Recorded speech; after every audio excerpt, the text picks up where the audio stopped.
you work, what you do. You live in Leicester, Yes. but talk to us a little bit. Yeah, so as you've heard, my name's Jake. I work for Avenue Community Church, which is just down the road from Knighton, which is in Clarendon Park. I've worked for that church for, this is end of my 3rd year now. Recently worked for them as their youth and families worker, and I've been doing that part-time, whilst also working at a little primary school just down the road called Ralston Primary School, where I work there as a teaching assistant that does all sorts of things. Basically, I am across all the years. Basically, it's great fun. Yeah, so I've enjoyed doing that the past year. Now, one of the things when lockdown started was you got. I mean, one of your passions is telling people about Jesus Christ, and lockdown comes, and that's not going to stop Jake Hinton, is it? So I know you've been getting into creating kind of videos, putting them onto YouTube and so on. We'll talk a little bit about how you got into that later on. I wondered, first of all, whether you could just tee up this video. We're going to show your video in a moment. Just tee it up for us, would you? Sure, yeah. So this video came from, I think, just a lot of feelings that everyone's been sharing with lockdown. I think everyone's been feeling captive inside their houses. That gets to your head. That affects you a lot. And a lot of us look forward to the time when we can step out our houses and be free again, and be with lots of different people, meeting, hugging, all those kind of things.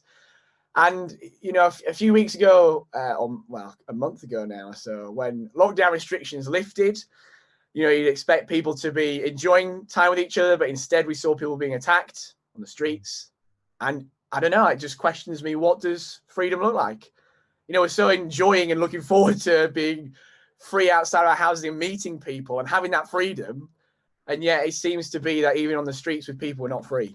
And so really the question came to me of, how do we have freedom? What does it look like? And can we be free and yet still be inside? You know, those kind of questions really came through. So this video is really looking into that. I wanted to get the feelings of what people were thinking. So that involved interviewing people in Victoria Park, which was great. I had a couple of friends come join me and help with that. Great response to people just saying what they thought freedom was, because people have been missing it for a long time now. So, yeah. Well, this was shot on location in Victoria Park last week. Yeah, last week. Yeah. All right. Well, why don't we watch it and then we'll talk a little bit after that. Let's have a look at the video.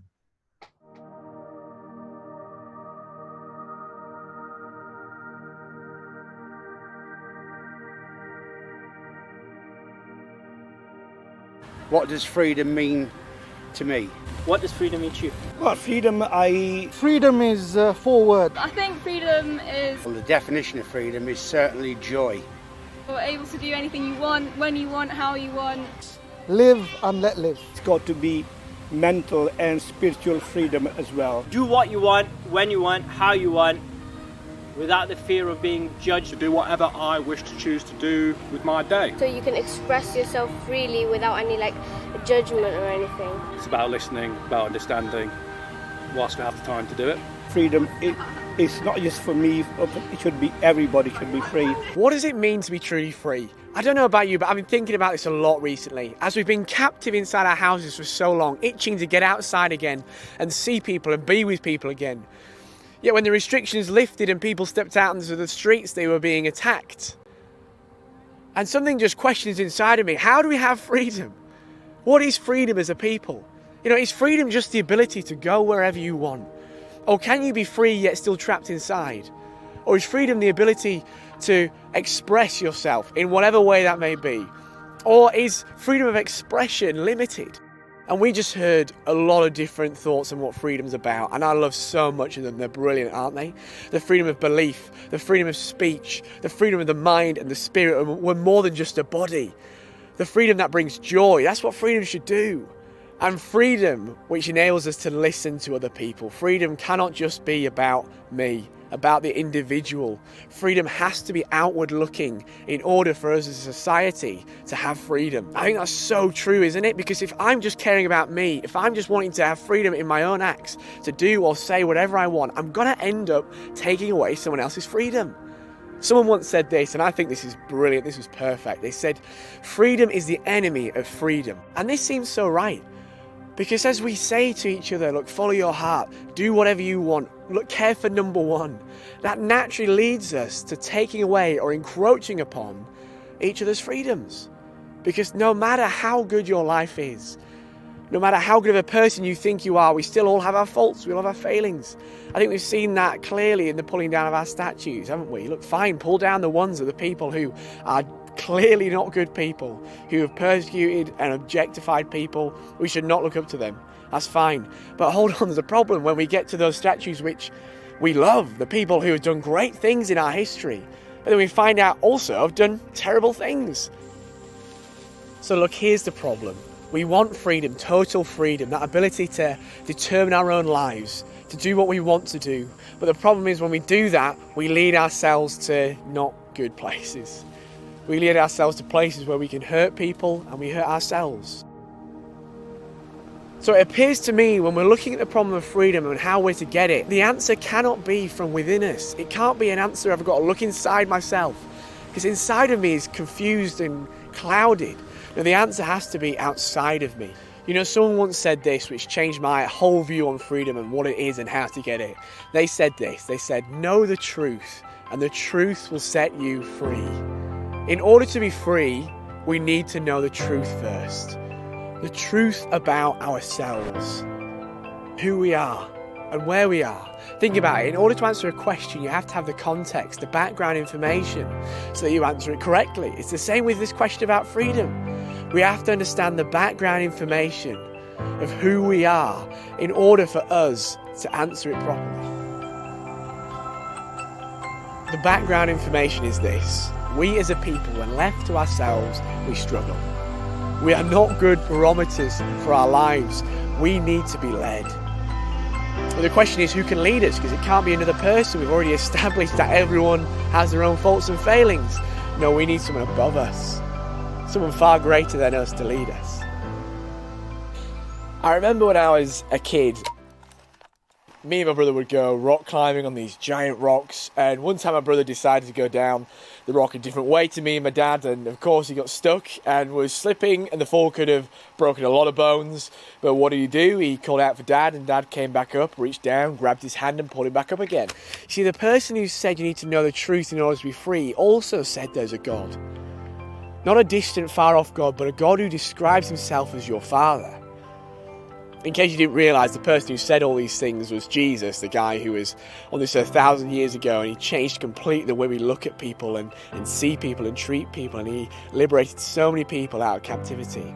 And he described God many times as the God who is the Father wanting to be with us, his children, and have that relationship with them and lead them. You see, this is the other part of the truth which sets us free. The truth is, we are not alone. We are not just a random accident in a universe which seemed to create itself out of nothing. We're not a meaningless ball of atoms which just got smarter over a period of time. We are not incapable of having freedom as a society, but we can have freedom. A freedom which doesn't take away from other people but lifts each other up. But we can only have that if we are led by God, our Father, the one who made us. And that Father leads us to treat people with respect. Equality for all, to care for those who are broken and hurting. That Father seeks to dispel fear in your life that keeps you captive and asks you to speak your anxieties onto him. And he wants you to think, to honestly think about this life, the problems and the beliefs that are there. Think about who you are and how we came to be. He wants to use that. And he says, if you honestly think, then he'll find you. And that Father also wants to rewrite all your past mistakes, to get rid of all of them, and he wants to free you and help you from future errors if you follow him. You know, I think freedom is not necessarily what I can do myself, but it's more what he can do and what he has done. You know, it was the late Ravi Zacharias, a philosopher and a speaker on Christianity, who often spoke about at the time when he first came into contact with Jesus and all the workings in his life. Ravi said, I lay on a hospital bed because I was living with total freedom. the idea of self-determining, doing whatever we want kind of freedom. He said, it took me to a bed of suicide. But it was on that bed that I was handed a Bible. And I opened the Bible and found the words of Jesus recorded by one of his followers called John, where Jesus said, because I live, you also shall live. You see, Ravi found freedom, true freedom, not as he looked into himself and saw all the ways he could live and act, but as he looked at Jesus and he saw the hand of the Father stretching out to him. Ravi used to also speak about the writing which said, go out into the darkness and put your hand into the hand of God. It shall be better to you than a light and safer than any known way. You see, you can keep walking around in the darkness, trying to self-determine, understand who you are, experiment in all kinds of different ways. Or you can go out and put your hand into the hand of God, where you belong, and where true freedom is found and given. You see, freedom is not found in where you can walk or in what you can say, but freedom is found when you know the Father and you're led by him. And he wants everyone to have this freedom.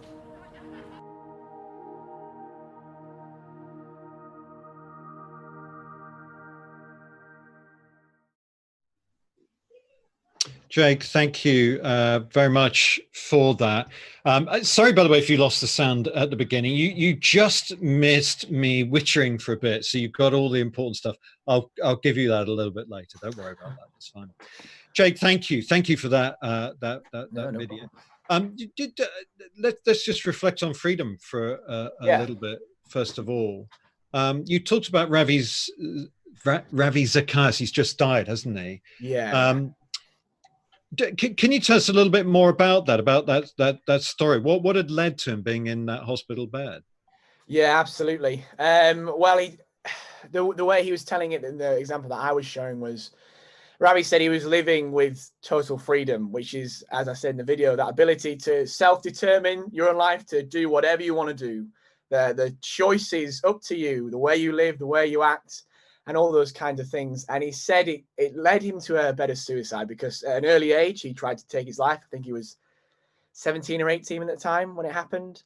And because of that, he took his life. He couldn't deal with the standard he was trying to keep up with, and with the pressure of his family on his back as well, about a lot of his childhood. He was from quite a high caste in the Hindu heritage, I think. Okay. But don't take my word for it. But yeah, so he said it led him to a bed of suicide. But it was on that bed where he was given a Bible, and he opened it to John chapter 14, verse 19, where Jesus said, because I live, you also will live. And through that sprouted a whole series of events of finding out that Jesus brought true life. He tried to find life his own way and he couldn't find it, and he wanted rid of it. But Jesus gave him a different life, which ultimately freed him up to go all around the globe and tell people about this guy Jesus.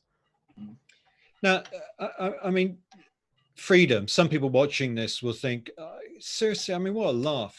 Honestly, Christianity, freedom. It's the exact opposite, Jake. It's not freedom. It's like being stuck in this rigid set of rules. Yeah. What would you say to somebody who said that?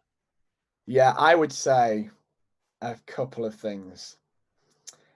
I would want to say, what is the basis of the freedom you're living right now? Because it's interesting, when I was doing the interviews, I was asking people what they thought freedom was. And they would always start with, or 90% of the time, they'd start with, oh, it's doing whatever I want and no one judging me. Then they'd pause, and then they'd say, oh, but you have to have good morals. Oh, but you have to be a good person in order to do that. And it's just thinking, right, okay, so you've just given yourself a limitation. So you're not totally free to do whatever you want, because you recognize we should treat people in a certain way. We should act in certain ways. Now, the question is, how do you get to that basis of acting in a way you want other people to follow when you don't have a God? And introducing a God into it, who, as I said, calls himself a father who's not distant, a God who does not push things onto you, but actually lifts burdens off your back, frees you so much more. It's incredible. It links into that illustration about a fish in a goldfish bowl, and you think, well, to set that fish free, I'll take it out and put it on the side. No, that's gonna kill it. Yeah. There are limitations. If you put the fish in a goldfish bowl, it is free to zip around and reach its fullest ability, but it has limits. And look, Christianity tells us the fact we know, the truth that we know, we have limits. And knowing God helps us to live the fullest life in those limitations, I think. I think the Bible actually compares relationship with God to a marriage. And, you know, I think we make a lot of jokes about, oh, you know, the old ball and chain, all those sort of silly jokes. And there's a now listen to this carefully, Carol. There's a truth in that, because, you know, what do you say when you make the vows? Forsaking all others, keep only unto her, unto him. And so that, you know, there is a truth there, but it's a glorious a kind of bond that forms or should form. So you know, when you're with somebody who loves you, and, you know, in the case of God, who loves you more than any other, there is this beautiful freedom, and you would gladly give up other things in order to have it. Yeah.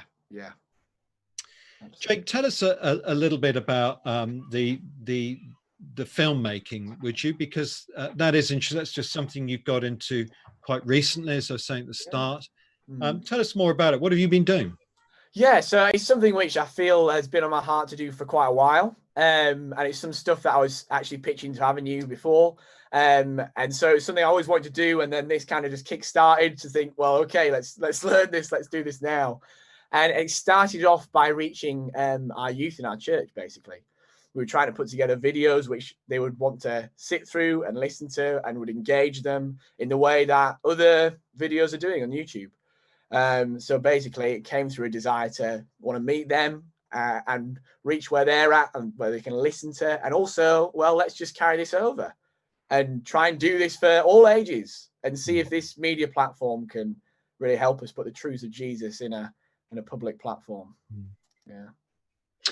Well, you know, if there are folk watching this who follow Jesus Christ, and, you know, as we said, he is the one that they love, and they want to tell other people about him, but it's really hard to do that. Can you give us some tips, maybe especially at a time like this, for being able to communicate how we feel about Jesus Christ, who he is? What would you say? Yeah, absolutely. And I think some of the things that I would say would carry over into any time frame that we're in, but I think especially still reach out to us in this one. I would say authenticity is one of the biggest keys to getting people interested in Christianity. And I've found this to be so true. You see, because we always talk about being honest and truthful with your weeks. So people ask you, where have you been this week? And you say, I've been to church. So we're saying, okay, be real about where you're going. But we also have to be real about our emotions. Yeah. We have to be real with our enthusiasm. Otherwise, you can tell people all the evidence in the world.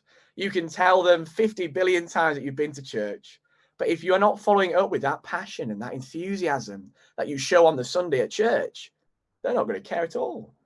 Not in the slightest. But when you're following it up with, I went to church and it was brilliant. What he said to me really reached into my life and helped me. They are always gonna ask you why. Every time. I found that to be just so liberating for me in evangelism. And I think that is just so true with speaking to people over Zoom. And I remember speaking to someone at school a couple of weeks ago, and they were saying, we started talking about church, and I just said, yeah, it's just not the same being at Zoom on church. You miss that community. And it got onto them saying, yeah, actually, I found church community being one of the most compelling things about Christianity. We talked about that. And you see, it leads you when you're real about how you're feeling to actually get into deep conversations with people. People want to know why you are feeling this way towards something which, you know, they think is absolutely pointless and stupid. One question which I'd always ask myself when I'm going to talk to somebody about being a Christian or just about my day, my week, I would say this. Would I say this any different if I was talking to a Christian than to this non-Christian? And if I'm saying, actually, yeah, I would say it way more excitedly and way more enthusiastically, then there's something wrong there. We should not be hiding that passion, that enthusiasm. We need to be authentic with our faith in front of people. I think that's a really big point, I think, which I want to say to people. Just stay with that for a moment. So, am I also honest when I'm finding it hard and tough and difficult and struggling? Would presumably yes, right? Yeah, I would say yes. And I think we can see that through the way the Bible's written. You know, the Bible is not just a load of stories of people who have had a great time with God. No, it's wrestling. It's real life. You know, we see Psalms which don't actually resolve. People who just say, I'm just struggling. But it's the realness of that, and mixed with the truth of, wait, this God is actually amazing though. And this was really tough, but now look at where I am. Or this is really tough, but I know this is true. It's being absolutely real with that struggle and hardship, because as we said, if you're not authentic about that, people will figure that out a mile away and just think he is lying through his teeth. He doesn't actually care. He's having a rough time with Christianity. No, I absolutely agree. We should be real as the Bible is real. Yeah. Okay, good. Anything else? I'd say just a couple of other things of ways to reach out to people walking in your streets. I know quite a few people have been putting out books. These are very practical little things now. Putting out books on the streets saying help yourself.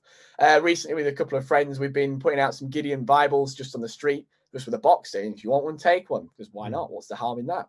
And I find often people are quite excited to take one, to be honest, which is just amazing. But then also I've found, and this is what I've been told, which has been really inspiring to me, I think, just people being way more open to inviting people to a Bible study on Zoom. And I know some people who've been doing Bible studies with their parents just over Zoom, and it just creates a safe space for that other person. They're not trapped with you in a room, but they feel like they have some kind of wall of safety, and so it makes it way more easier to do that. But I haven't done that, admittedly. This is what I've been told, which has been brilliant. I'd love to be able to do it sometime.